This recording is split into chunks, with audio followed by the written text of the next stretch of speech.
A traição foi servida como sobremesa, com um sorriso educado e disfarçada de preocupação com a beleza das fotos. Vitória olhou diretamente para o rosto da minha esposa e disse: "Seria melhor você ficar um pouco de lado para não assustar as pessoas." Ela propôs retocar minha esposa no Photoshop para não estragar o álbum de casamento. Mas o que me destruiu não foi a grosseria dela, e sim o fato de que Rodrigo, aquele que sua mãe tirou de um incêndio nos braços, simplesmente baixou os olhos. Minha esposa suportou, mas minha paciência chegou ao limite. Estava a 1 segundo de expulsar meu filho e sua noiva para sempre e destruir a vida deles completamente. Mas o destino interveio com uma batida na porta. O convidado que entrou conhecia o valor dessas cicatrizes melhor do que todos nós e os fez se arrepender de cada palavra dita. Nunca pensei que um dia, olhando para meu próprio filho, sentiria não orgulho nem amor, mas um frio e pegajoso desejo de apertar os punhos de impotência e vergonha. É um sentimento terrível para um pai, acredite em mim. Ele corrói a alma mais do que qualquer doença, porque você percebe que essa pessoa que você criou, que você carregou nos braços, de repente se tornou estranha. E nessa estranheza não é a natureza a culpada, mas uma podridão que você não percebeu a tempo. Minhas mãos tremiam quando eu servia água para mim mesmo, e o tilintar do copo de cristal parecia ensurdecedor naquele silêncio mortal que pairava sobre nossa casa. Olá, meu nome é Antônio Ferreira, tenho 61 anos, e muitos na nossa cidade me conhecem como um homem bem-sucedido, dono de uma rede de lojas de materiais de construção, que expandiu o negócio do pai e está de pé com firmeza. Mas agora conto esta história não como um empresário acostumado a calcular lucros e perdas, mas como um homem comum que quase perdeu o mais importante: o respeito pela própria família. É importante para mim que vocês me ouçam, porque talvez na minha confissão alguém reconheça seus próprios sentimentos, sua própria dor, que tão frequentemente escondemos atrás de portas fechadas. E será mais fácil para mim se souber quem está me ouvindo agora.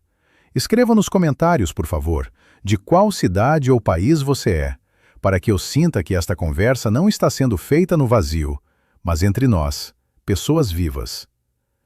Minha esposa se chama Mariana, e para mim ela sempre foi e continua sendo a mulher mais bonita do mundo. Embora muitos, ao vê-la pela primeira vez, involuntariamente desviem o olhar, ou tentem olhar apenas nos olhos, evitando deslizar o olhar pelas mãos e pelo pescoço.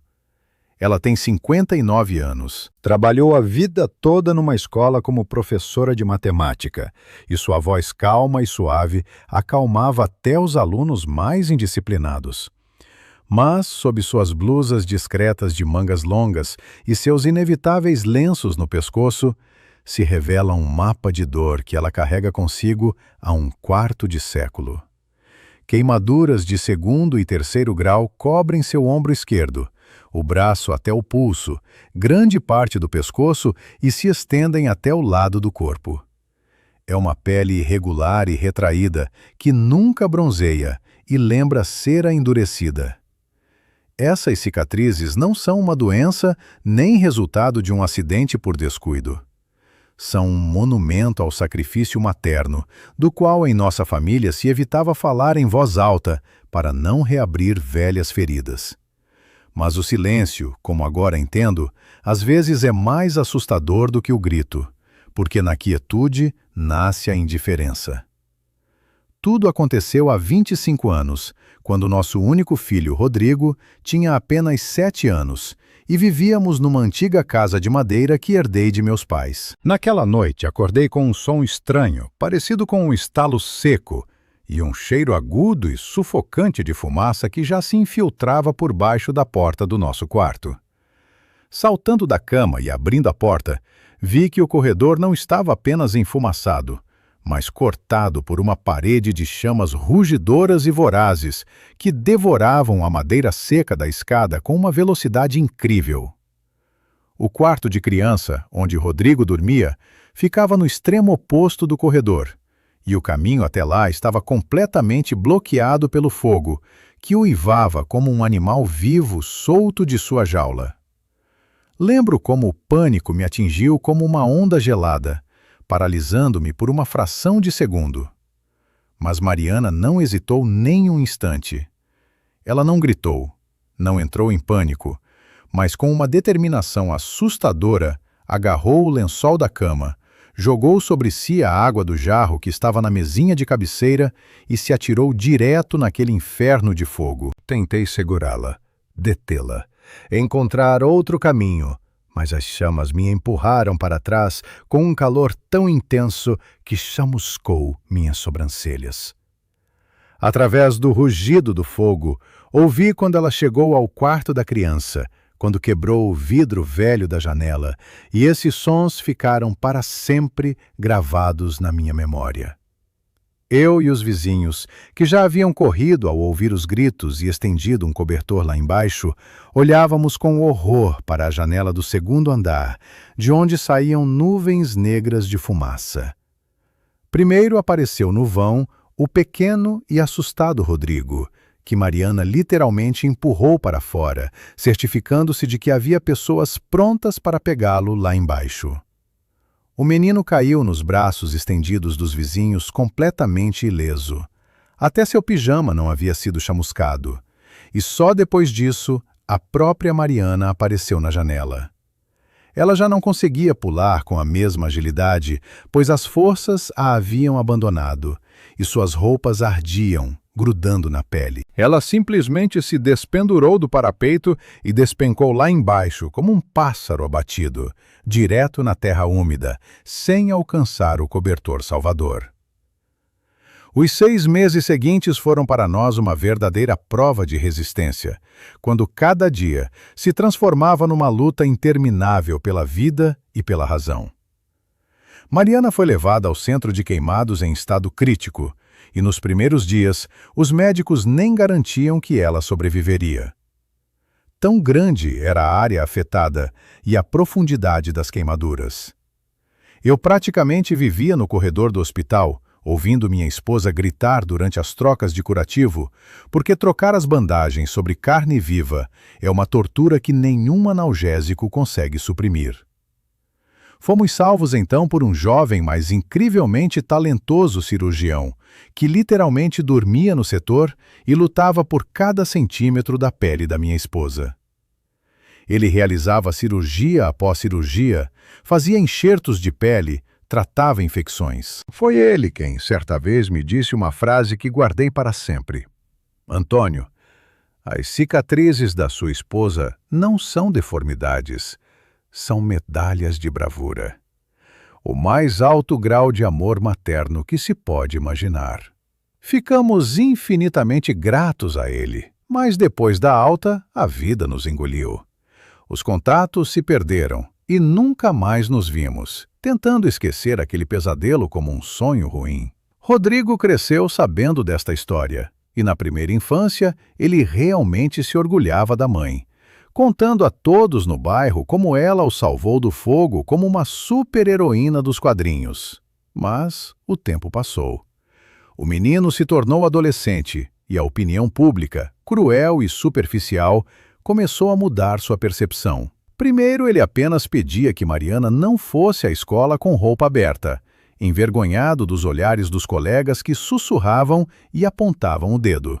Depois começou a evitar saídas juntos a lugares movimentados, encontrando centenas de desculpas para ficar em casa ou ir sozinho. Mariana, com sua paciência e sabedoria infinitas, entendia tudo e nunca repreendeu o filho, atribuindo seu comportamento à idade difícil e ao desejo de ser como todos. Ela mesma começou a esconder as cicatrizes, usava gola alta, mesmo no verão amarrava lenços bonitos, tentando tornar-se invisível para não causar desconforto ao próprio filho. Eu, ocupado com a recuperação dos negócios e a construção da nova casa, preferia fechar os olhos para esses sinais de alerta, achando que o principal era sustentar a família e dar ao filho uma boa educação. Sabe como é? Muitas vezes pensamos que se o problema não foi dito em voz alta, então não existe, e esperamos que tudo se resolva sozinho. Mas a podridão não desaparece. Ela apenas vai mais fundo, corroendo o alicerce das relações. Rodrigo cresceu, tornou-se um homem bonito e bem educado, obteve diploma de uma faculdade de prestígio, emprego numa boa empresa, e eu e minha esposa nos orgulhávamos dele, pagando seus estudos, apartamento e vida confortável. Ele nos visitava cada vez menos, alegando estar ocupado, e cada visita se tornava uma formalidade, como se ele cumprisse uma obrigação entediante perante parentes idosos. Em seus olhos, eu não via mais aquela gratidão infantil, apenas cálculo frio e leve irritação quando Mariana tentava abraçá-lo. 1 ano atrás, ele anunciou que pretendia se casar e, pela primeira vez, trouxe à nossa casa sua noiva, Vitória. Era uma jovem marcante de 28 anos, bem cuidada, com postura impecável e o olhar de alguém acostumado a receber apenas o melhor da vida. Ela vinha de uma família abastada da cidade, trabalhava na área de artes e, desde os primeiros minutos em nossa casa, preencheu o espaço com conversas sobre estilo, estética e modo de vida correto. No início, nos pareceu que Vitória estava apenas tentando agradar, demonstrar cuidado e interesse na vida dos futuros sogros. Ela trazia cremes caros para Mariana, recomendava cosmetologistas da moda, mas em sua voz havia sempre notas de condescendência que me deixavam desconfortável.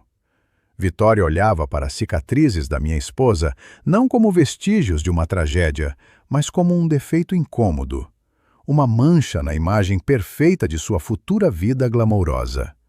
Fazia isso sutilmente, mascarando a falta de tato com um aparente cuidado sincero, de modo que não se tinha como pegar. «Mariana», dizia ela no jantar, enxugando delicadamente os lábios com o guardanapo. A medicina avançou tanto hoje em dia. Talvez valha tentar o laser. Afinal, é tão importante para uma mulher se sentir segura num vestido decotado. Mariana geralmente sorria suavemente e mudava de assunto, não querendo entrar em polêmica e magoar o filho. E Rodrigo? Nesses momentos ou ficava calado, enfiado no telefone, ou concordava com a noiva. «É, mãe, a Viti tem razão. Para que andar assim, se dá para corrigir? A gente quer que você seja bonita». A palavra bonita me cortava os ouvidos, porque para mim, Mariana era bela justamente em seu sacrifício. Mas eu ficava quieto, com medo de destruir a frágil paz antes do casamento. Suportava, esperando que os jovens amadurecessem, que a vida em família lhes ensinasse profundidade. Mas eu estava errado, e meu erro nos custou muito caro. A situação chegou ao limite quando começamos a discutir os detalhes da cerimônia. Vitória sonhava com um casamento perfeito como no cinema, com um fotógrafo profissional, cerimônia ao ar livre e código de vestimenta rigoroso para todos os convidados. Ela nos trouxe uma apresentação inteira com referências, mostrava esquemas de cores e opções de decoração do salão. E eu e Mariana, desejando felicidade às crianças, concordávamos com praticamente tudo. Mas 1 semana antes daquele jantar oficial, no qual nossas famílias deveriam se encontrar formalmente, eu, Mariana e o pai de Vitória, aconteceu algo que me fez, pela primeira vez, ver a futura nora e meu próprio filho com outros olhos. Vitória, folheando opções de vestidos para a mãe do noivo, de repente deixou o catálogo de lado e, olhando diretamente nos olhos de Mariana, pronunciou uma frase que fez a temperatura da sala baixar visivelmente. Ela disse isso com um sorriso simpático, mas o significado das palavras era como uma chicotada, e eu vi como minha esposa empalideceu, como sua mão involuntariamente foi até o colarinho da blusa para fechá-lo mais. Não sabíamos então que essa frase seria o começo do fim da nossa vida anterior e desencadearia uma série de eventos que viraria a sorte de cada um de nós. Mariana, você entende que o álbum de casamento é uma memória para toda a vida, E a gente não queria ficar se assustando toda vez ou ter que dar Photoshop em cada foto, disse Vitória com sua voz melodiosa e calculada, segurando nas mãos o catálogo de opções de decoração do salão de banquetes. Talvez a gente escolha para você uma bolerzinha linda, grossa, bem opaca. Ou, como opção, você poderia nas fotos em grupo ficar um pouco de lado, atrás do Antônio. Só questão de composição, ficaria mais harmônico assim. No quarto pairou um silêncio tão denso e pesado que parecia possível ouvir o pó se assentando na tampa polida do piano. Olhei para meu filho, esperando que ele se levantasse, batesse o punho na mesa, reprimisse a noiva, dissesse ao menos uma palavra em defesa da mãe que carrega essas cicatrizes por causa dele.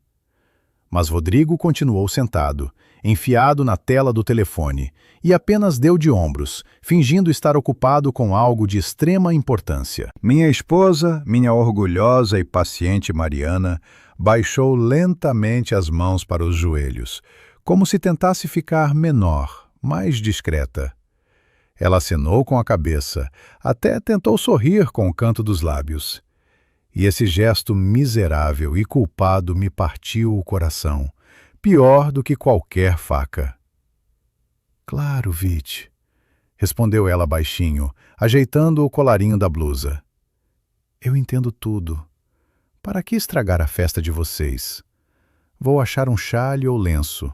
Não se preocupe. Naquele momento, senti pela primeira vez não apenas irritação, mas uma ira gelada e verdadeira que começou a subir em algum lugar no plexo solar. Queria gritar.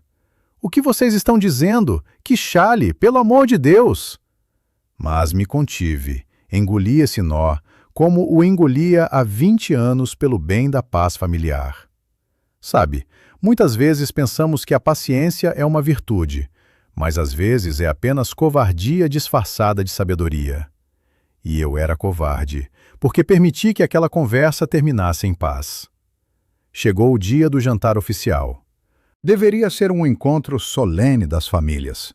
Nós, os jovens e o pai de Vitória, um homem respeitado na cidade, professor de medicina, que conhecíamos apenas de ouvir falar, pelas histórias da nora. A casa brilhava de limpeza. Mariana, desde cedo, trabalhava na cozinha preparando seus pratos especiais, querendo que tudo fosse perfeito. Ela colocou seu melhor vestido, de manga longa e gola alta, o mais fechado possível, para não dar motivo para olhares tortos. Vitória chegou mais cedo para supervisionar a mesa. Ela rodopiou em volta da mesa, mexeu nas taças, ajeitou os guardanapos e inspecionou a sala com um olhar crítico, como uma decoradora a quem coubesse um espaço irremediavelmente antiquado. Em cada movimento dela, transparecia uma superioridade de dona, a certeza de que essa casa, essas pessoas e seus costumes eram apenas um inconveniente temporário que logo poderia ser refeito a seu gosto. Quando finalmente nos sentamos à mesa, a tensão podia ser cortada com uma faca. Rodrigo estava agitado. Olhava constantemente para o relógio, esperando a chegada do sogro. E Vitória, ao contrário, irradiava cordialidade mundana, que, porém, não alcançava os olhos. Papai está um pouquinho atrasado. Tem uma cirurgia complicada. Gorjeava ela, servindo a salada. Vocês sabem, ele é um workaholic, completamente dedicado à ciência. Salva vidas. Aliás, Mariana, estava pensando sobre a disposição dos convidados. Tensionei, sentindo para onde ela estava indo. Mariana parou com o garfo na mão, sem levantar os olhos do prato. Sabe, continuou Vitória, sorrindo radiante. Na mesa principal vão ficar as testemunhas, eu, Rodrigo e os pais.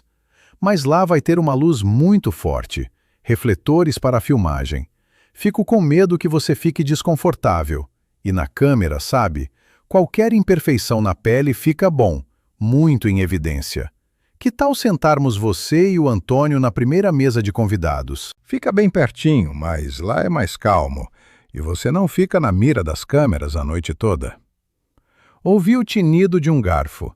Era a mão de Mariana tremendo. Ela levantou os olhos para o filho. Neles havia uma súplica muda. A esperança de que agora ele diria: para. Rodrigo se afastou do prato, percorreu a mesa com os olhos, cruzou o olhar com o da mãe e desviou os olhos. Mãe, é que realmente... murmurou ele, mexendo no assado com o garfo. A Vite só quer que fique bonito. Você mesma vai ficar desconfortável sob os refletores. Lá tem calor, é abafado, e na mesa de convidados é tranquilo, gente conhecida. Pensa bem, é razoável, né? Foi uma traição. Uma traição silenciosa, banal, familiar, cometida de passagem, durante o jantar, com faca e garfo e vinho caro. Senti o sangue sair do rosto, e o mundo ao redor se reduziu a um único ponto. O sorriso satisfeito de Vitória e a cabeça baixa do meu filho. Algo estralou dentro de mim, como se tivesse partido a mola de aço que me mantinha nos limites da decência todos esses anos. Lentamente, coloquei o guardanapo sobre a mesa, e esse gesto saiu inesperadamente barulhento no silêncio que se instalou. Mariana, disse eu com uma voz que eu mesmo não reconheci, surda, estranha, sem entonação. Vai na cozinha, por favor. Vê como está a sobremesa e coloca a chaleira. A gente precisa de uns minutinhos.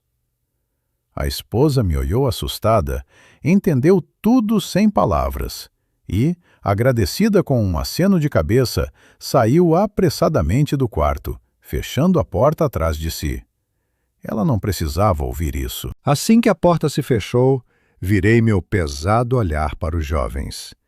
Vitória, sentindo a mudança no clima, parou de sorrir e levantou uma sobrancelha em sinal de interrogação. E Rodrigo se encolheu na cadeira como um aluno que aprontou. Então, vou dizer uma coisa, comecei eu, tentando falar baixo para não assustar Mariana na cozinha, mas cada palavra caía na mesa como uma pedra. Ouçam com atenção, porque não vou repetir. Ou vocês, agora mesmo, quando Mariana voltar, pedem desculpa a ela, de verdade, de joelhos, com lágrimas, e aprendem a respeitá-la como a uma pessoa sagrada, ou não vai ter casamento. Vitória bufou, rindo nervosamente. Antônio, está brincando? Como não vai ter? Os convites já foram, o restaurante está pago, o vestido está pronto. Você não pode simplesmente... Não simplesmente posso. Vou fazer. Interrompia com firmeza. E não vai ter um centavo do meu dinheiro na festa de vocês. Nem restaurante, nem limusine, nem refletores. Querem casamento? Ganhem com o próprio suor. Querem vida boa? Aluguem apartamento, vivam com os próprios salários. Não vou mais patrocinar esse circo onde humilham minha esposa. Rodrigo empalideceu. Seu rosto ficou coberto de manchas vermelhas. Pela primeira vez, me viu assim. Não como o bom papai carteira, mas como um homem que construiu um negócio nos anos 90 e sabe tomar decisões duras. Pai, o que foi? Murmurou ele confuso. Por uma bobagem dessas? A gente estava só discutindo a disposição dos lugares. Bobagem. Inclinei-me para a frente, apoiando os punhos na toalha. Que sua mãe queimou viva para salvar sua pele é bobagem para você? Que ela carrega há 25 anos essa dor, para que você fique aqui bonito e saudável e se envergonhe dela, isso é bobagem? Vitória abriu a boca para responder. Seu rosto se contorceu de raiva. A máscara de boa educação caiu instantaneamente. E daí? Guinchava ela. Isso foi há muitos anos. A gente vive agora. E eu tenho o direito de querer fotos bonitas no meu casamento, não uma exposição de cicatrizes. Nesse momento, a campainha cortou o ar com urgência, fazendo todos nós estremecermos. Ficamos parados, respirando pesado, como boxeadores em clinch. A campainha soou novamente, insistente, segura. Exalei devagar, tentando recuperar o autocontrole. Ajeitei o paletó e, sem olhar para as crianças, fui atender. Minhas mãos tremiam e as cerrei em punhos para conter o tremor. Na soleira estava um homem de uns 65 anos, alto, imponente, com cabelos brancos distintos e o rosto cansado de quem trabalha muito e dorme pouco. Estava num bom casaco escuro. Em uma das mãos, segurava uma garrafa de vinho, na outra, uma caixa de bolo cuidadosamente embrulhada. "Boa noite", disse ele com uma voz profunda e calma. "Desculpem o atraso, colegas. O trânsito no centro estava um absurdo. Mal consegui sair." Entrou no hall sacudindo a neve dos ombros e me estendeu a mão. "Me chamo Henrique Saraiva. Sou o pai da Vitória, e você deve ser o Antônio." Eu o encarava e sentia o chão sumir debaixo dos meus pés. Essa voz, esses olhos atentos e levemente entrecerrados. Esse gesto com que ajeitou os óculos. Não poderia me enganar. 25 anos atrás, vi esse homem todos os dias no corredor da UTI. Naquela época era mais jovem, moreno, ágil, cheirando a remédios e cigarro.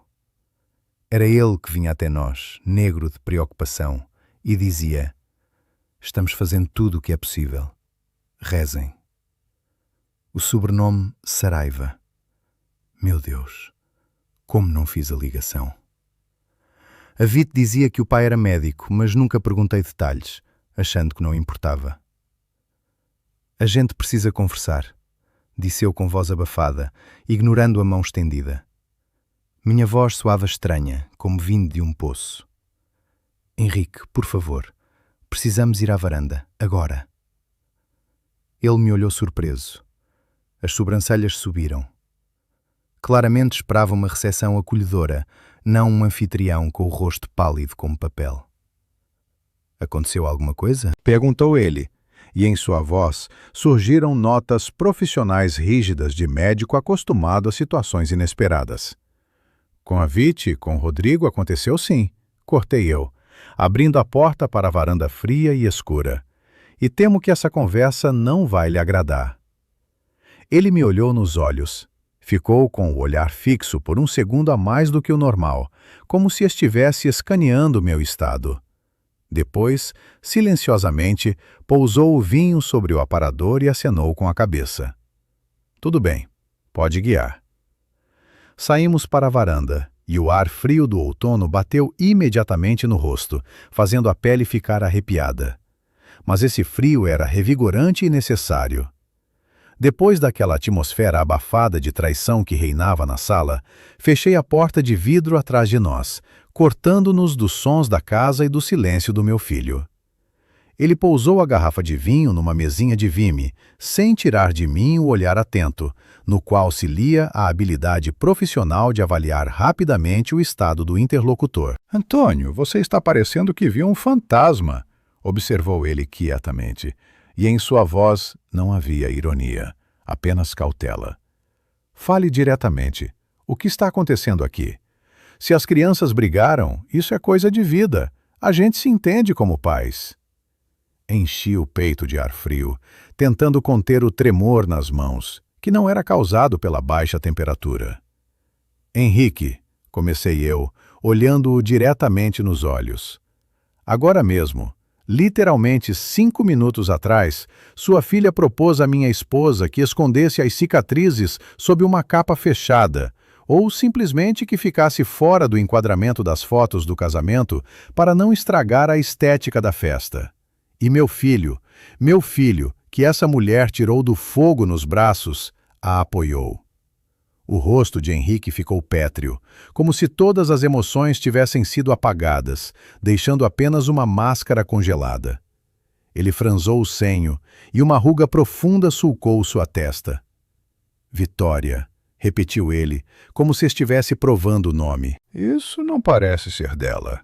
Embora não, quem estou enganando? Ela cresceu no conforto, acostumou-se com imagens bonitas. Mas se dar ao luxo de tal grosseria na casa de outros..." Ele se calou, cerrando os punhos nos bolsos do casaco. Ela chamou isso de cuidado, confirmei eu com um aceno de cabeça. Mas a questão não é só a educação da sua filha, Henrique. A questão é quem exatamente é minha esposa. Fiz uma pausa, deixando as palavras ficarem suspensas no ar gelado. O senhor provavelmente não se lembra. 25 anos atrás. Casas no bairro afastado, um incêndio noturno numa casa de madeira. Uma mulher que pulou da janela do segundo andar já em chamas, depois de salvar o filho de 7 anos. O senhor a tratou. O senhor a arrancou da beira da morte, quando outros médicos desviavam os olhos. Ele parou. Eu vi como suas pupilas se dilataram, como em sua memória começou a rolar um caleidoscópio de milhares de pacientes, até finalmente parar num único caso. A garrafa de vinho que ele ainda segurava com a mão sobre a mesa tilintou no vidro. Ele me encarava, semicerrando os olhos na penumbra. "Ferreira?" perguntou ele baixinho, quase em sussurro. "O marido, aquele que dormia no corredor nas cadeiras?" Acenei com a cabeça, sentindo um nó subir a garganta. "Meu Deus!" exalou ele, e uma nuvem de vapor saiu de seu peito junto com essa palavra. Eu não sabia. A Vitória me falava que estava noivando com Rodrigo Ferreira, mas é um sobrenome tão comum, nunca associei. Pensei que fosse coincidência. Ele se virou bruscamente para a porta de vidro, atrás da qual se via a luz quente da sala, e em seus movimentos surgiu uma rigidez militar. "Vamos", disse ele brevemente. "Quero olhar nos olhos da minha filha." Entramos na sala trazendo o cheiro do frio e da rua. Mariana já havia voltado da cozinha e estava de pé perto da mesa, nervosamente enrolando a beira da toalha. Seu rosto estava pálido, mas calmo, com a calma de alguém acostumado a receber golpes. Vendo o convidado, tentou sorrir educadamente, ainda que com tensão, e instintivamente estendeu a mão para cumprimentá-lo, a mão direita, a sã. Mas Henrique não a apertou. Parou a 2 passos. O garfo congelou na mão de Vitória. Rodrigo empalideceu, encolhendo a cabeça nos ombros como se esperasse um golpe. Henrique Saraiva olhava para Mariana, para a linha aberta do pescoço, para o desenho familiar e terrível das cicatrizes que desapareciam sob o colarinho. Em seus olhos não havia nem pena, nem repulsa, apenas um reconhecimento profundo e um respeito profissional imenso, misturado com dor pessoal. "Henrique", disse Mariana perdida, reconhecendo-o, e sua voz tremeu. Ele se aproximou e, contrariando todo o protocolo social, curvou-se profundamente, quase até a cintura, e depois pegou com cuidado a mão esquerda dela, desfigurada pelo fogo. Levou-a aos lábios e beijou a pele áspera e retraída pelas cicatrizes com a mesma reverência com que se beija uma imagem sagrada. "Boa noite, Mariana", disse ele com voz abafada, sem soltar sua mão. "Perdoe, minha filha. Aparentemente, em algum momento, falhei na sua criação enquanto estava salvando outras vidas." Vitória sentava, transformada numa estátua de sal. Sua maquiagem impecável parecia agora uma máscara ridícula. Rodrigo alternava o olhar do pai à mãe, da mãe a Henrique. E eu via como em seus olhos desabava a visão de mundo habitual, onde as cicatrizes eram algo vergonhoso.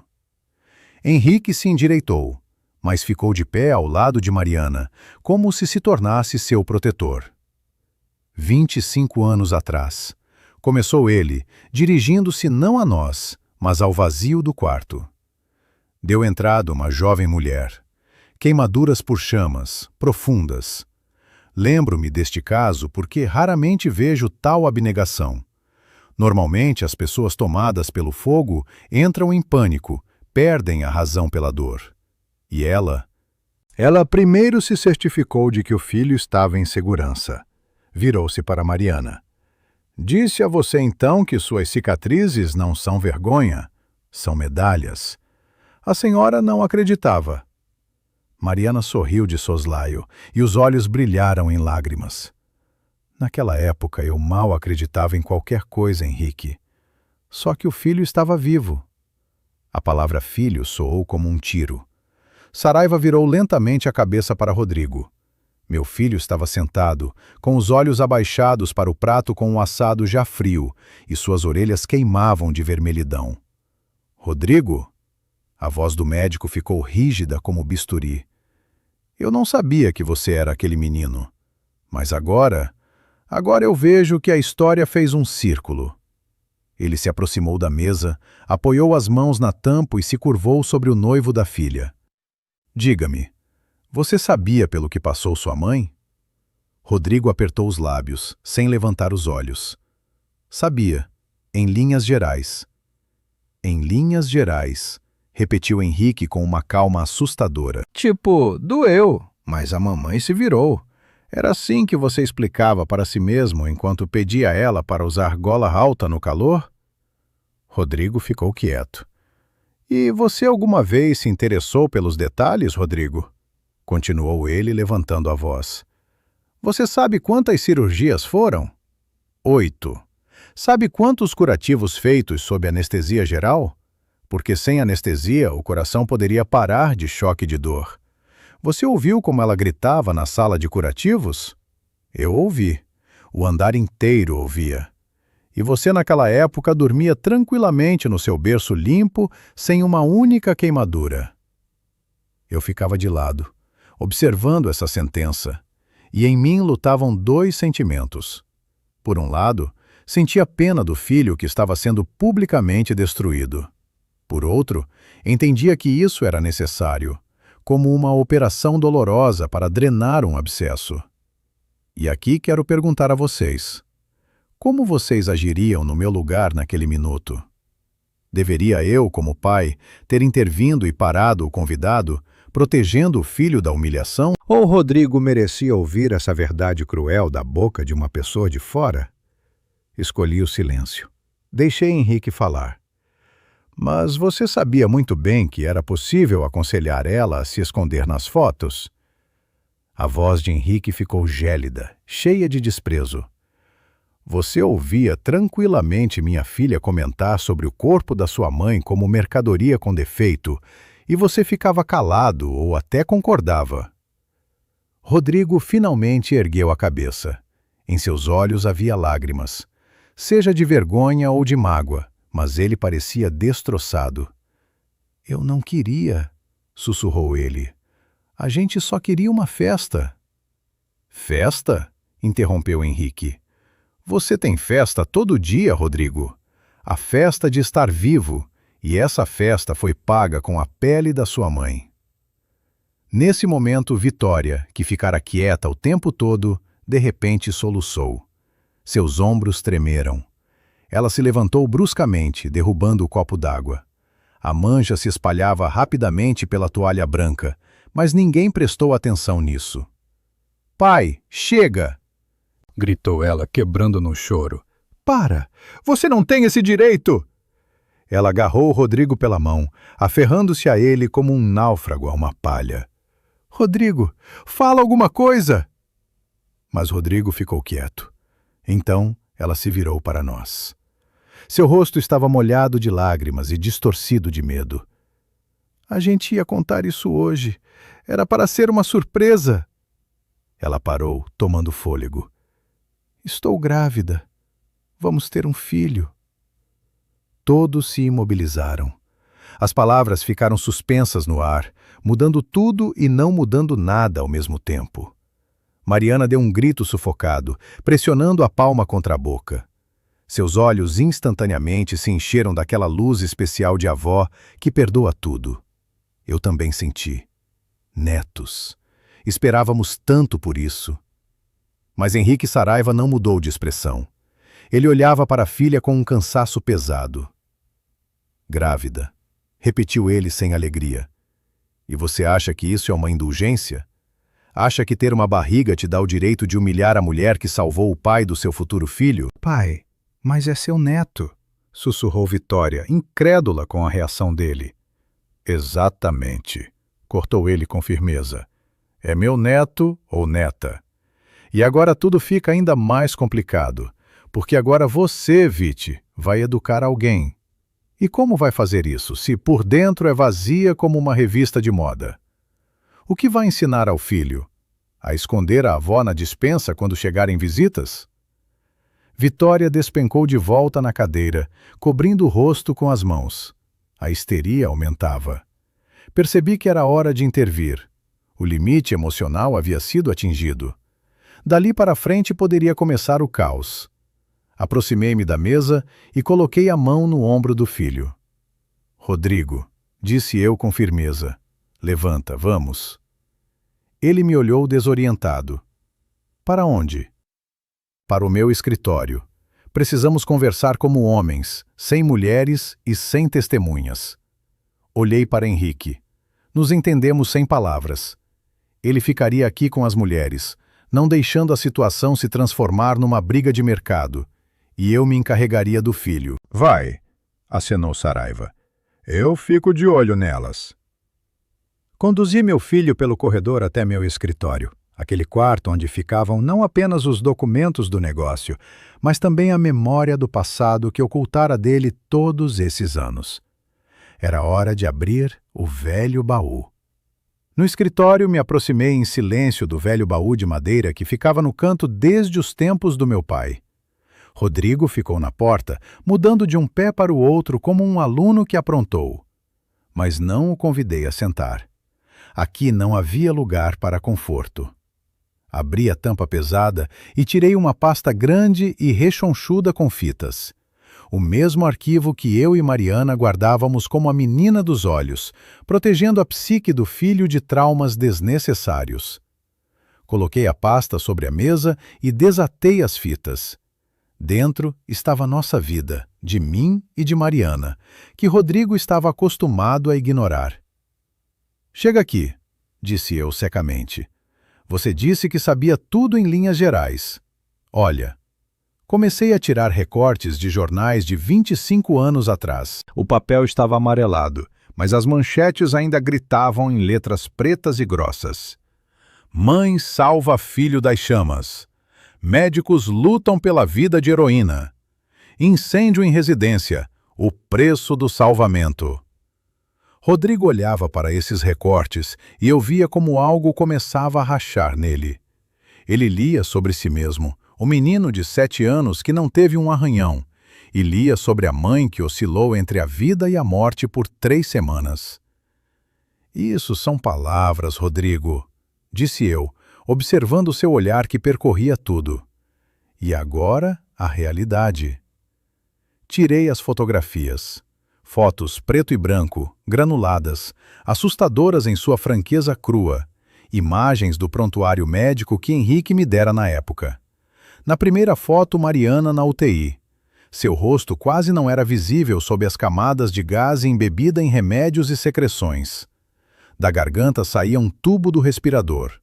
Ao lado estava eu, jovem, com olheiras profundas, naquela jaqueta que cheirava a fumaça, segurando na ponta dos dedos da única mão não enfaixada. Na segunda foto, Mariana, 1 mês depois. As bandagens haviam sido retiradas. O corpo era uma chaga só. O braço dobrado num ângulo antinatural. A pele retraída. Os músculos expostos. Rodrigo empalideceu tanto que ficou branco como uma tela. Ele recuou da mesa, como se as fotografias irradiassem o calor daquele mesmo incêndio.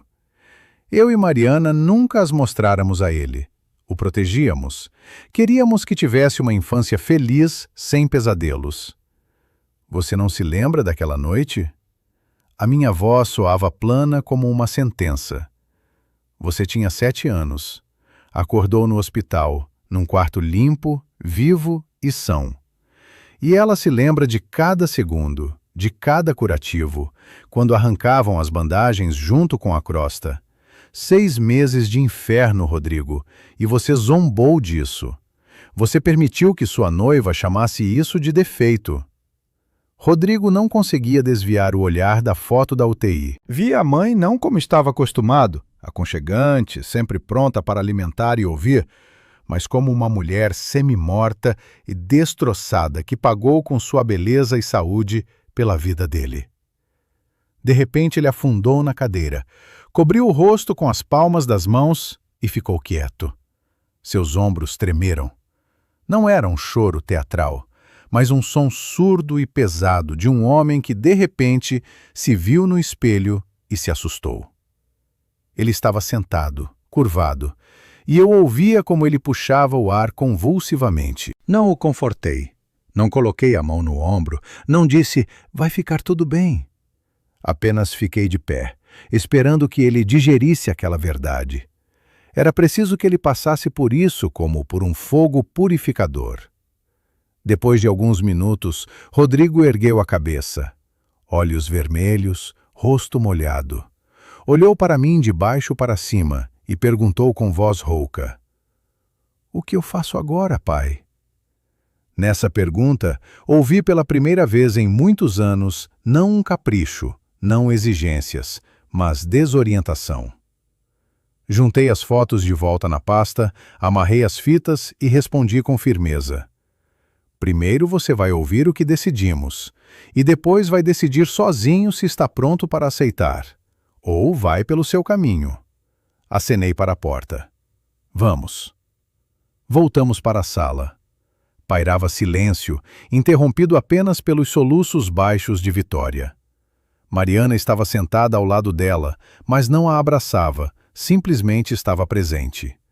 Henrique estava de pé junto à janela, olhando para a escuridão. Vendo-nos, se virou. Cruzei o olhar com ele e acenei para a varanda. "Henrique, precisamos conversar, a sós." Ele me entendeu instantaneamente. Deixamos as mulheres e o Rodrigo quieto na sala e saímos para o ar frio. Fechei bem a porta. Aqui, sem testemunhas, a conversa deveria ser breve e objetiva. Me apoiei no corrimão da varanda, olhando para o jardim noturno, e disse o que calara. Mesmo da minha esposa, tomara a decisão há 6 meses, quando percebi pela primeira vez como o genro tratava a mãe. Hoje havia me confirmado definitivamente. Virei-me para ele. Reescrevi o testamento. Rodrigo não vai receber o negócio. Nem as lojas, nem as contas, nem os imóveis. Nada além do mínimo legal, uns 20%. Tudo mais, tudo o que construí em 30 anos, depois da minha morte, vai para um fundo de ajuda a pessoas com queimaduras. Henrique Saraiva me olhou com surpresa que rapidamente se transformou em respeito. Não tentou me dissuadir, não falou em sangue do sangue. Como médico, sabia que às vezes, para salvar o paciente, é preciso amputar uma parte da carne. "É duro", constatou ele. "É justo", respondi eu. "Não vou dar o dinheiro ganho com trabalho a quem não valoriza o sacrifício. Não vou patrocinar a vida bonita deles enquanto cospem na alma da minha esposa. Estou pronto a rever essa decisão em uma única condição. Se eu ver não lágrimas e lamentos, mas atos reais, consistentes, longos." Henrique ficou em silêncio, ponderando minhas palavras, e depois acenou. "Concordo. E acrescento a minha parte. A Vitória também se acostumou a viver com tudo pronto. Paguei os estudos dela, o apartamento, as viagens. A partir de hoje, essa torneira foi fechada. Gravidez não é indulgência, é responsabilidade." Ele me olhou com seu olhar profissional pesado. Se eles querem se tornar pessoas de verdade, precisam ver o avesso da vida. Não em fotos no seu escritório, mas ao vivo. Minha fundação trabalha com queimados por todo o país. Faltam mãos. Não patrocinadores, mãos. Você está propondo... Comecei eu, já adivinhando. Estou propondo um mecanismo concreto de correção, cortou Henrique.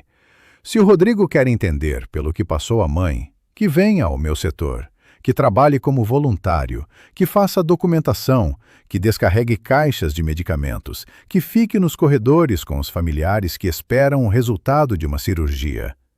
3 meses, todos os dias, de graça.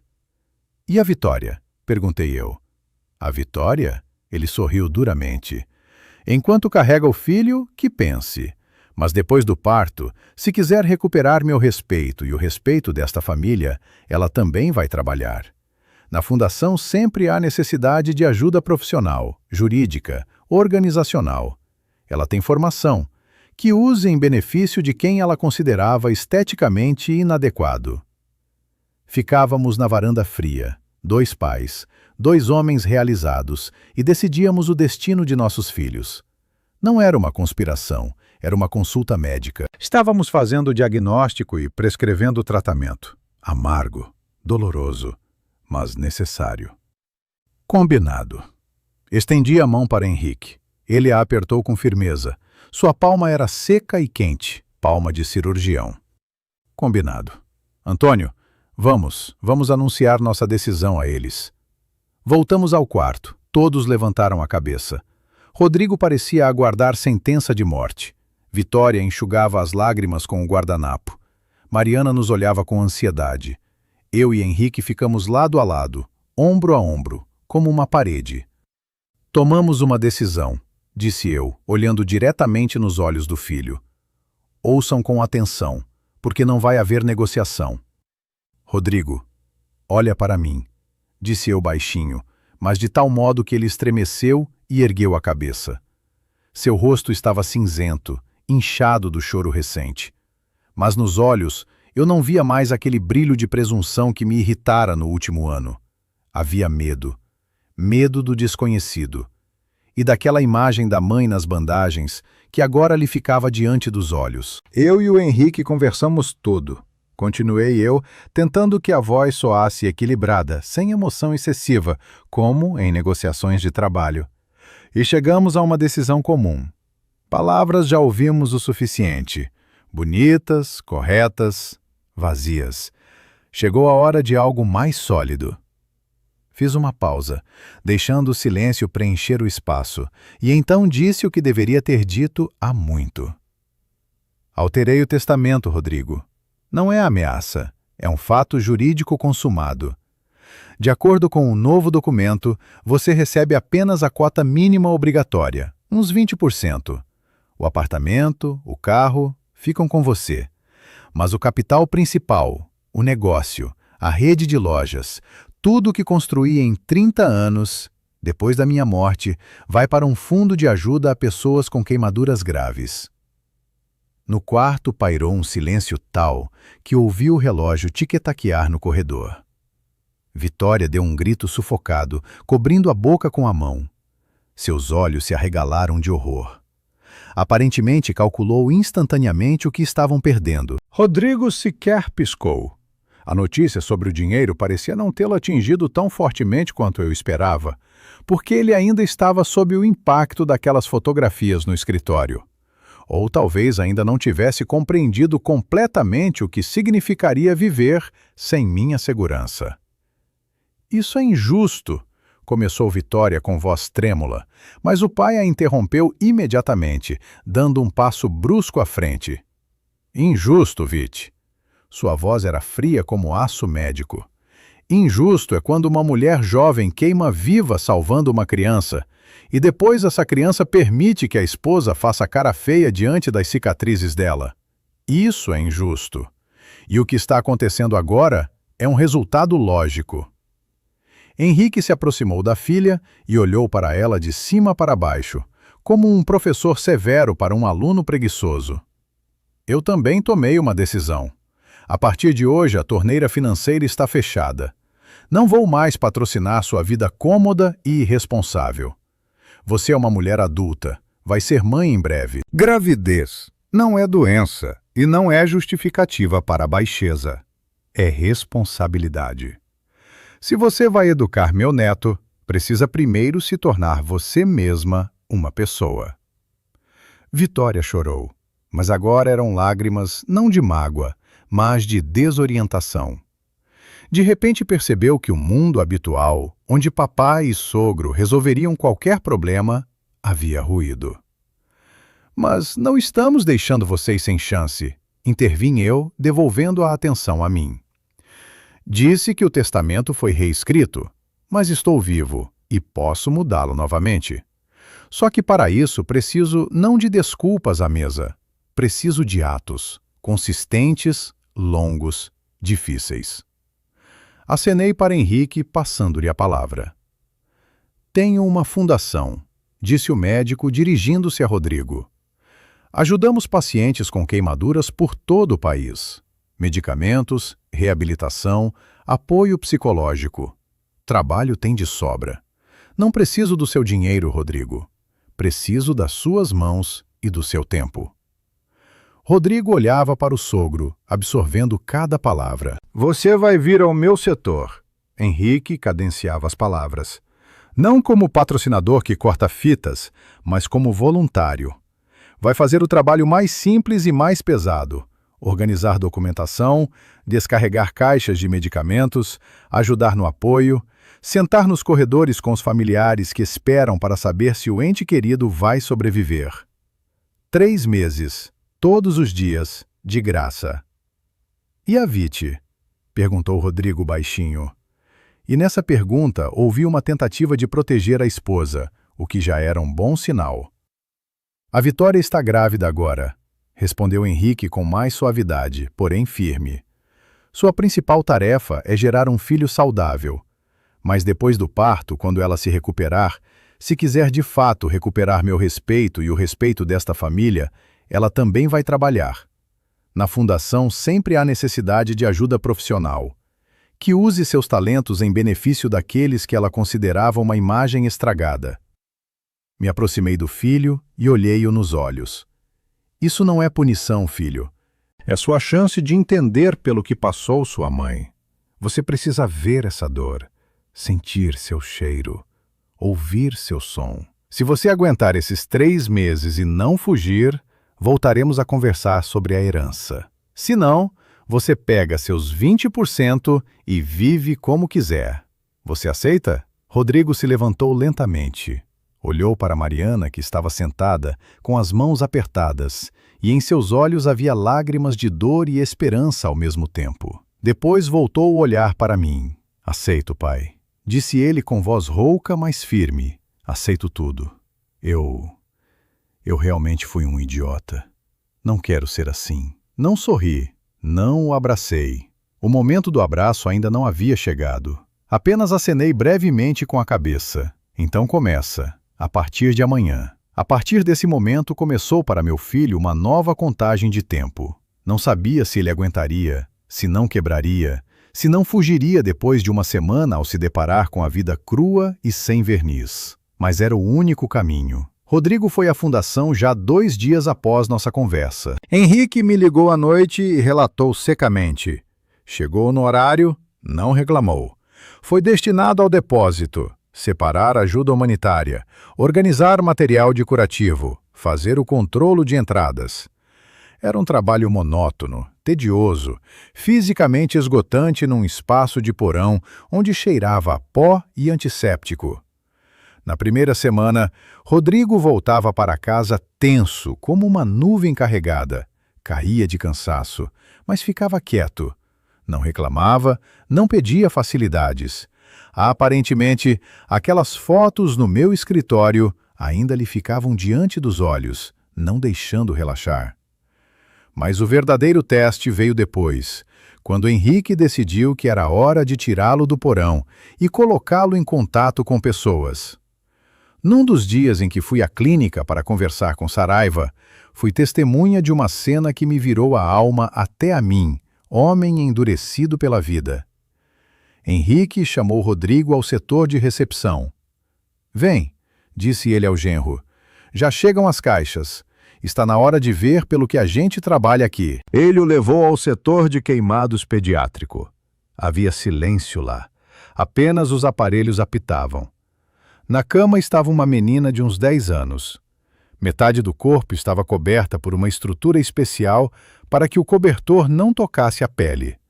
O rosto estava parcialmente enfaixado. Via-se apenas um olho enorme e assustado e uma parte da bochecha coberta por crosta escura. Ao lado, numa cadeira, estava a mãe da menina, uma jovem com o rosto cinzento e esgotado que segurava a filha pela ponta dos dedos da mão sã e sussurrava algo. Rodrigo parou na soleira. Vi como seu gogó se moveu, como empalideceu, e a testa ficou coberta de suor frio. O cheiro na enfermaria era específico. Uma mistura de remédios, pomadas e um leve cheiro adocicado de carne queimada que não se confunde com nada. Henrique o empurrou para a frente, sem deixar recuar. "Olha, Rodrigo", disse ele em sussurro, mas no silêncio da enfermaria isso soou como uma ordem. Ela tem 10 anos. Botijão de gás explodiu no sítio. 30% de queimaduras, profundas.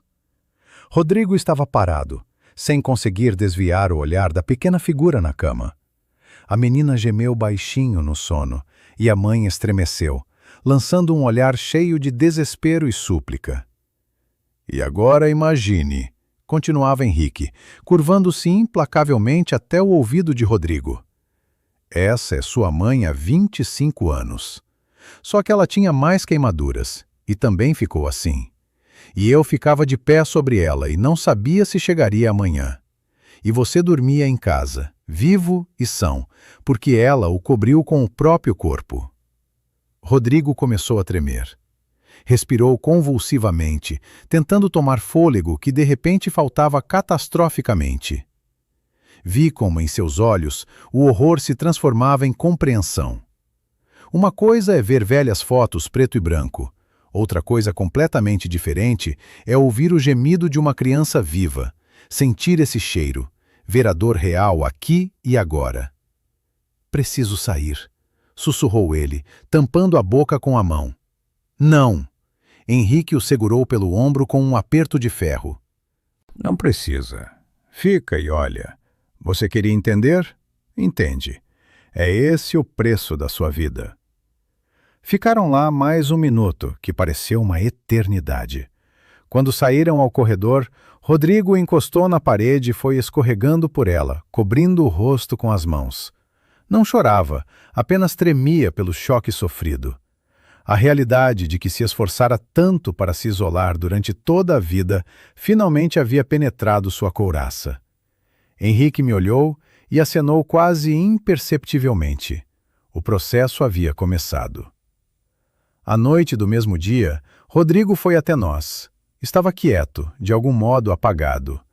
Vitória, que agora frequentemente passava as noites lá enquanto o marido estava de plantão, correu com perguntas, mas ele a afastou suavemente. "Agora não, Viti", disse ele com cansaço. "Por favor, agora não." Passou para a cozinha, onde Mariana fazia chá. Eu o observava da soleira. Rodrigo se sentou à mesa, ficou um longo tempo olhando para as mãos da mãe que cortavam limão, para aquelas mãos com cicatrizes de que tanto se envergonhara. De repente, estendeu a própria mão e cobriu a palma dela, parando a faca. "Mãe", disse ele baixinho, e a voz se quebrou. "Doeu muito?" Mariana parou. Olhou para o filho com surpresa. Ele nunca antes havia feito essa pergunta. "Faz tempo, meu filho."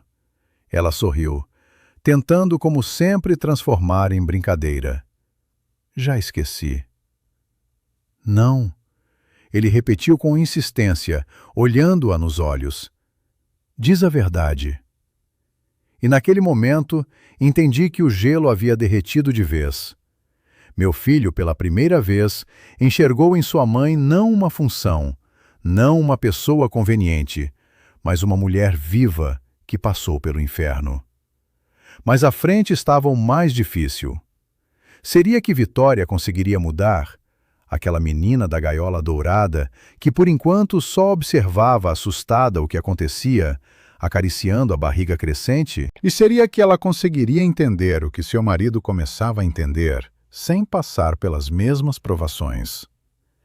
Aconteceu que a vida preparou uma lição para ela também, e vinda de onde ninguém esperava. Vitória, de início, ficou como perdida no espaço e no tempo, num vácuo de incompreensão do que estava acontecendo.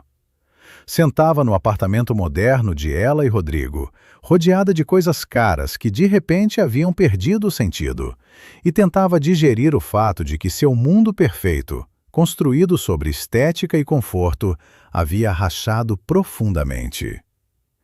O pai estava frio e excessivamente formal nas conversas telefônicas, limitando-se a perguntas sobre a saúde do futuro neto. O marido voltava dos plantões na fundação exausto, impregnado do cheiro de hospital e da dor alheia. E em seus olhos não havia mais aquela admiração por sua beleza a qual ela estava acostumada. Rodrigo havia ficado quieto e pensativo, como se tivesse envelhecido 10 anos em poucas semanas, e essa mudança assustava Vitória mais do que a ameaça de perder a herança. Ela se sentia excluída de algum processo importante, como se a vida passasse ao lado enquanto ela ficava na beira do caminho com seus caprichos e medos. O momento decisivo chegou 3 semanas após o conflito, quando Henrique Saraiva, passando por lá para verificar os exames médicos, ao invés do costumeiro exame médico, lhe fez uma conversa severa. Sentou-se diante dela na sala sem tirar o casaco, como se sublinhasse que não tinha vindo como pai amoroso, mas como juiz severo. "Você está gerando minha neta, Viti", disse ele, olhando-a diretamente nos olhos com seu olhar pesado. "E quero muito que ela cresça feliz. Mas te olho agora e penso, o que você vai conseguir ensinar a ela? Como escolher filtros para fotos? Como virar o rosto do que é desagradável? Como valorizar as pessoas apenas pela aparência externa?" Vitória se inflamou, tentando se defender com os argumentos habituais. "Pai, por que você está assim comigo? Eu não fiz nada de terrível, só queria que tudo fosse bonito." "Beleza, filha. Não é a ausência de cicatrizes", interrompeu Henrique com amargura na voz. "Beleza é o que está dentro. Mariana é bela porque tem uma alma grande, e você agora é só uma boneca bonita com olhos vazios. Se você quer mudar isso, se quer que seu marido volte a te respeitar e não só te tolerar por causa do filho, vai ter que sair da zona de conforto. Começa olhando nos olhos da mulher que você humilhou e dizendo a verdade. Não o protocolar, me desculpe, mas o que você realmente tem no coração." Essa conversa, aparentemente, foi a última gota que rompeu a represa de seu orgulho. Um mês após o conflito, num dia de semana nublado, Vitória foi até nossa casa sozinha, sem Rodrigo, sem ligar e sem avisar. Eu, naquele momento, estava no escritório, trabalhando com documentos, e Mariana mexia na cozinha com a massa. Ouvindo o som da porta de entrada, saí para o corredor e vi a nora. Ela estava na entrada, encharcada de chuva porque esquecera o guarda-chuva, perdida, sem o verniz e a arrogância habituais. Tinha um casaco simples, o cabelo num coque descuidado, e nas mãos apertava um pequeno pacote. "Antônio", ela cumprimentou baixinho, sem levantar os olhos. "Mariana está em casa?" "Na cozinha", respondi eu, abrindo espaço e deixando-a entrar. "Entra." Não fui atrás dela, mas fiquei no corredor, ouvindo, pronto a intervir a qualquer segundo se a conversa fosse pelo caminho errado. Era importante para mim entender se ela havia chegado com outra manipulação ou se havia de fato compreendido algo. Vitória entrou na cozinha. Ouvi o tilintar da tampa da panela. Mariana aparentemente estremeceu com a surpresa. "Vit?" A voz da esposa soava surpresa, mas sem hostilidade. "Por que ficou na chuva? Olha que ensopada! Senta, já te sirvo um chá." Nisto estava toda minha Mariana. A humilhavam, se envergonhavam dela, e ela primeiro oferecia chá e calor. "Não precisa de chá, Mariana." A voz de Vitória tremia. "Vim só um momentinho. É que eu queria conversar." Pairou uma pausa. Imaginei como estavam de frente uma à outra. Minha esposa com farinha nas mãos e cicatrizes no pescoço. E a jovem, bonita, grávida, que de repente percebeu sua insignificância diante dessa simplicidade grandiosa. Fiquei pensando muito, começou Vitória, e as palavras lhe custavam esforço, como se as empurrasse de dentro com força. Sobre o que o papai disse, sobre como o Rodrigo mudou. Ele chega em casa e fica quieto, mas vejo que ficou diferente, mais profundo, e eu fiquei como antes, e fiquei com medo de perdê-lo. Mas não é só por ele. Ouvi o barulho de uma cadeira sendo puxada. Aparentemente ela sentou, sem forças para continuar de pé. Eu tinha medo das suas cicatrizes, confessou ela em sussurro. Honestamente, tinha medo. Elas me lembravam a dor, que o mundo não é perfeito, que com qualquer um pode acontecer uma desgraça. Queria fechar os olhos e fingir que não existiam, escondê-la atrás de um biombo para não estragar minha imagem perfeita. Fui uma idiota superficial, Mariana. Julgava o livro pela capa, sem nem tentar ler o texto. Vite, minha filha, começou Mariana suavemente. Não, deixa eu falar, interrompeu a nora, e ouvi como soluçou. Não estou pedindo para me perdoar agora mesmo. Sei que isso não se perdoa de uma vez só, mas quero que você saiba. Tenho vergonha. Tenho uma vergonha imensa de cada palavra sobre estética e Photoshop. Você salvou a vida da pessoa que eu amo. Você me deu a possibilidade de estar aqui ao lado dele e esperar nosso filho. E eu me comportei como uma criança mimada. Na cozinha voltou o silêncio. Prendi a respiração, esperando a reação da esposa.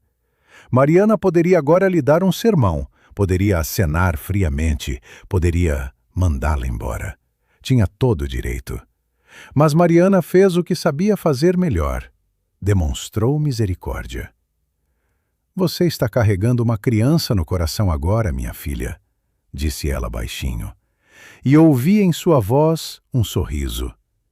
Em breve vai ser mãe, e quando pegar a pequenininha nos braços pela primeira vez, vai entender que por ela você não só entraria no fogo, viraria o mundo de cabeça para baixo. Cicatrizes não são o que assusta, Vite. O que assusta é quando o coração é duro. Ouvi o farfalhar de tecido e um choro baixo. Aparentemente Mariana a abraçou, e Vitória afundou no ombro dela, dando vazão à tensão das últimas semanas. Prova isso não para mim, mas para você mesma, disse Mariana, acariciando sua cabeça. Palavras são vento, e a vida é uma estrada. Vai e faz. E aqui, amigos, quero fazer a vocês uma pergunta que me atormenta até hoje. Minha esposa errou? Ao aceitar tão rápido e facilmente as desculpas da nora, na prática, não dando tempo a ela para sofrer com o sentimento de culpa? Ou valeria demonstrar firmeza e mantê-la à distância para que a lição se absorvesse mais profundamente? Essa visita se tornou o ponto de virada. Gradualmente, passo a passo, Vitória começou a se envolver no trabalho da Fundação. Henrique Saraiva, fiel à sua palavra, não deixou a filha grávida ir às enfermarias com pacientes graves para não traumatizá-la, a ela e ao bebê, mas encontrou uma aplicação adequada às suas habilidades. Vitória, tendo formação em marketing e relações públicas, assumiu o que na Fundação sempre havia sido o ponto fraco: o trabalho de comunicação. Ela começou a gerir as redes sociais, mas não como estava acostumada, com imagens glamourosas, e sim de maneira honesta e tocante. Ela lia histórias de pacientes, vasculhava arquivos, conversava com médicos e transformava fatos médicos secos em textos que comoviam as pessoas até as lágrimas. Não era terapia emocional, mas trabalho de verdade. E através desse trabalho, ela finalmente enxergou a dimensão do problema. Compreendeu que as cicatrizes de Mariana não eram um caso isolado, mas parte de um imenso mundo de dor e superação que existe ao nosso redor. 4 meses após o conflito, quando o prazo do voluntariado de Rodrigo já havia se esgotado, mas ele continuava indo à Fundação nos fins de semana, realizou-se o casamento. Era algo completamente diferente daquilo que Vitória havia planejado no início. Sem refletores, sem fotos posadas, sem pompa. Eles decidiram fazer apenas uma cerimônia discreta numa pequena igreja e depois reunir os mais próximos num restaurante aconchegante fora da cidade. Na cerimônia estavam convidados das duas famílias, amigos, colegas, parentes. Mariana estava naquele mesmo vestido azul marinho escuro, mas sem a capa. As cicatrizes no pescoço e no braço estavam à mostra, e ela não as mais escondia, mantendo-se com dignidade de rainha. E sabe o que foi mais surpreendente? Ninguém desviou o olhar, ninguém sussurrou, porque a atmosfera era de tal modo que qualquer falsidade teria sido impossível. Durante o banquete, quando chegou a hora dos brindes, Rodrigo pegou o microfone. Estava de pé ao lado de Vitória, segurava sua mão e eu via como estava nervoso. Sua mão tremia um pouco, mas a voz era firme. Amigos, família, começou ele, percorrendo o salão com um olhar. Normalmente, nos casamentos, se agradece aos pais pela vida e pela criação. Mas quero falar de outra coisa. Por muitos anos fui cego. Me envergonhei daquilo do que deveria ter orgulho. Me permiti a covardia. Ele se virou para Mariana, que estava sentada à nossa mesa, e a olhou com um amor que eu não via em seus olhos desde a infância. Mãe, disse ele, e no salão reinou um silêncio absoluto. Me perdoa por todos esses anos, por todas as vezes que pedi para usar manga longa, por ter esquecido que essas cicatrizes são o preço da minha vida. Você foi ao fogo por mim, e eu não conseguia nem te proteger de olhares tortos. Fui covarde, mas te prometo que nunca mais vou trair a nossa memória. Tenho orgulho de você, e quero que todos saibam, minha mãe é uma heroína. Vitória, que estava ao lado dele, também se aproximou do microfone. A gravidez já era visível, e isso lhe conferia uma suavidade especial. Ela não chorava, mas os olhos brilhavam. Mariana, disse ela, olhando diretamente para minha esposa. Fui cruel e superficial. Te julguei pela aparência, sem tentar conhecer a história da sua alma. Mas mesmo que soubesse, isso não seria justificativa. Você salvou a vida da pessoa que mais amo no mundo. Você me deu a possibilidade de estar aqui ao lado dele e esperar nosso filho. Sou grata a você por tudo, e espero que um dia eu consiga ser ao menos metade da mãe que você é. Os convidados aplaudiram, mas não eram palmas educadas, era uma ovação verdadeira. Alguém enxugava as lágrimas, alguém assentia. Henrique Saraiva, sentado à minha frente, tirou os óculos e enxugou os olhos. Nos entreolhamos, e naquele olhar estava tudo: o alívio, o orgulho e a compreensão de que nós, os velhos, fizemos tudo certo. Mariana se levantou do lugar e se aproximou deles. Abraçou os dois, filho e nora, num único grande abraço caloroso. Eu os observava e sentia como dentro de mim se desenrolava a mola que esteve comprimida por longos meses. Pela primeira vez em um ano, consegui respirar fundo. Mas a história não terminou aí.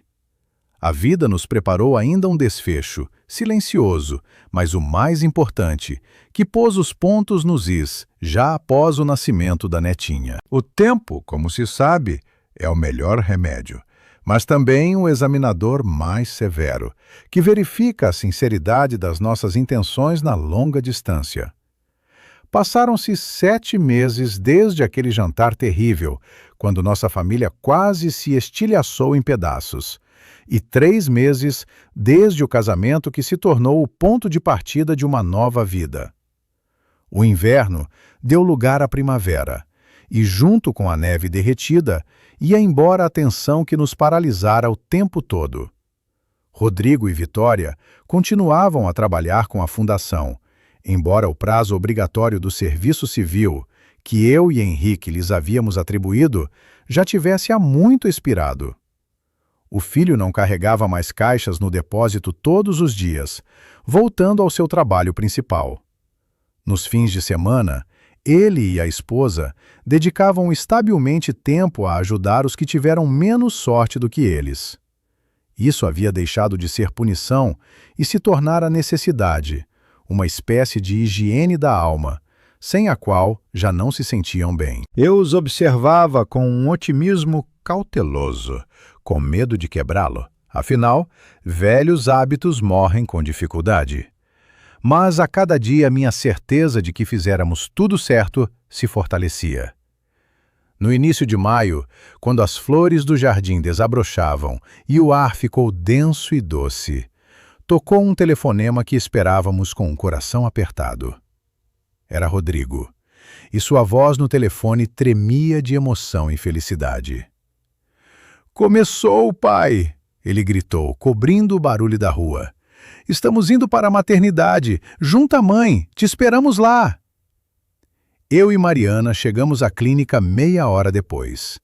Na sala de espera já andava de um lado para o outro Henrique Saraiva, que apesar de sua enorme experiência médica e milhares de decisões tomadas, agora era simplesmente um avô nervoso preocupado com a filha. Sentamos juntos. Trocamos olhares compreensivos e nos mergulhamos naquela espera viscosa e pegajosa que é familiar a todos que já esperaram o nascimento de uma nova vida atrás de portas fechadas da sala de parto. Passaram-se 4 horas. 4 horas durante as quais pensei em tudo no mundo, lembrando aquele incêndio, a UTI, meu desespero de 25 anos atrás, e compreendendo o quanto se entrelaçam estranhamente os fios do destino. Então lutávamos por uma vida. Agora esperávamos uma vida. Por fim, as portas se abriram, e Rodrigo saiu até nós. Estava pálido, despenteado, com aquelas capas engraçadas nos pés e um jaleco médico jogado nos ombros. Mas seus olhos brilhavam com uma luz tal que o corredor pareceu ficar mais claro. "Menina!" Ele exalou, e o sorriso foi de orelha a orelha. 3,650 kg. Saudável. A Vite está bem. Mariana chorou, pressionando as mãos contra o rosto. Henrique exalou ruidosamente e foi abraçar o genro. E eu senti um nó quente subir a garganta. Havíamos nos tornado avós. Algum tempo depois nos deixaram entrar no quarto. Vitória estava reclinada nos travesseiros, cansada, sem maquiagem, com olheiras, mas nunca a vi tão bonita. Nela havia surgido aquela profundidade e suavidade que antes tanto lhe faltava. Nos braços, ela segurava um embrulhinho envolto numa fraldinha com ursinhos bege. Nos aproximamos da cama na ponta dos pés, com medo de perturbar aquele momento sagrado. Rodrigo ficava ao lado da esposa, segurando sua mão. E eu via como eles se entreolharam com aquela cumplicidade profunda e tácita que existe apenas entre as pessoas que passaram por uma provação juntas. "Queríamos dizer", começou Rodrigo, e sua voz ficou solene. "Pensamos muito no nome.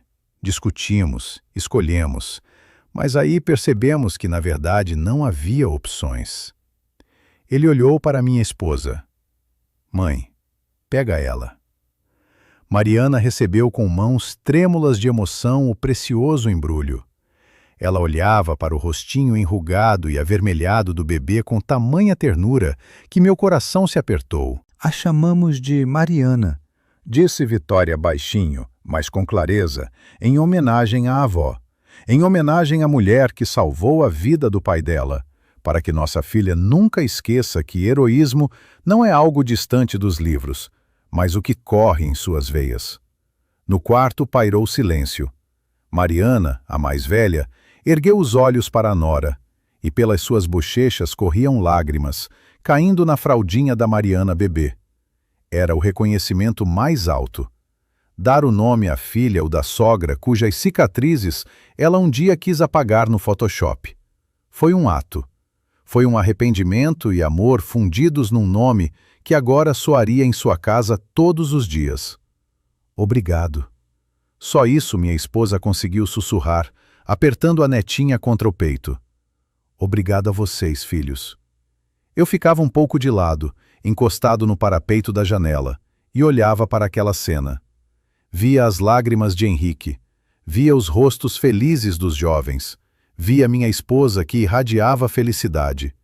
E compreendi que a lição havia sido aprendida. O círculo havia se fechado. A história de dor havia se transformado em história de amor. Mas devo ser honesto com vocês até o fim, como prometi no começo desta confissão. No dia seguinte, após a alta, eu não fui ao notário. Não tirei do cofre o Novo Testamento e não o rasguei para devolver tudo como antes.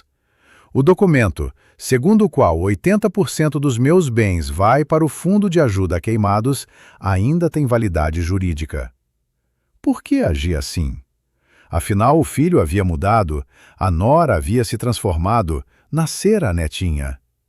Seria que sou mesmo um velho rancoroso? Não, não é rancor. É que vi. O dinheiro deixou de ser o objetivo principal para Rodrigo.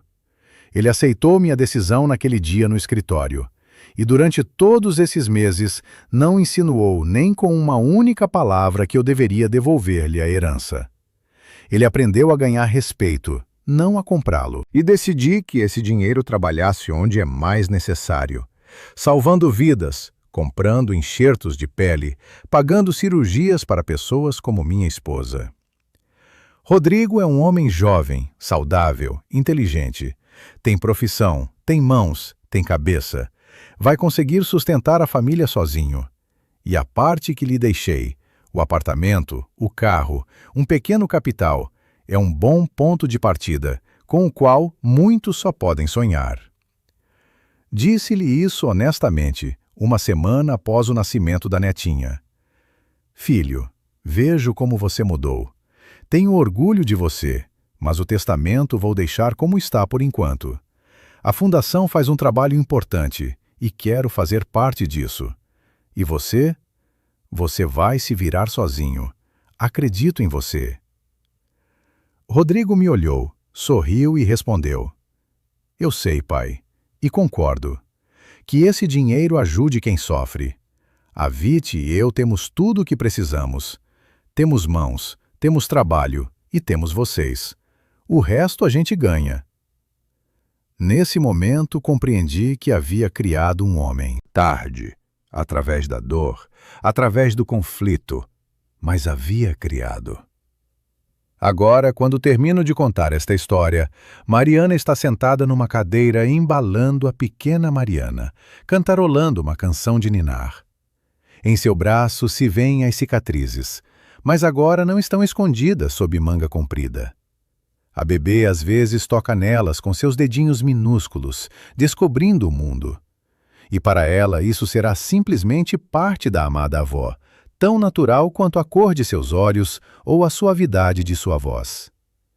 Minha esposa passou pelo fogo para salvar o filho. Meu filho passou pela vergonha para recuperar a consciência. E eu passei pelo medo de perder a família para reencontrá-la. Vivi a vida e entendi uma coisa simples, mas importante. Não podemos proteger nossos filhos de todos os erros e dores. Às vezes, eles precisam cair para aprender a se levantar. Às vezes, precisam ver o avesso da vida para começar a valorizar o lado de fora. E o mais importante, cuidem de quem esteve com vocês nos momentos difíceis. Por favor, hoje encontrem tempo, deixem tudo de lado e liguem para as pessoas queridas, simplesmente para dizer, eu te amo. Não esperem um motivo, não esperem uma festa ou uma tragédia. Façam isso agora.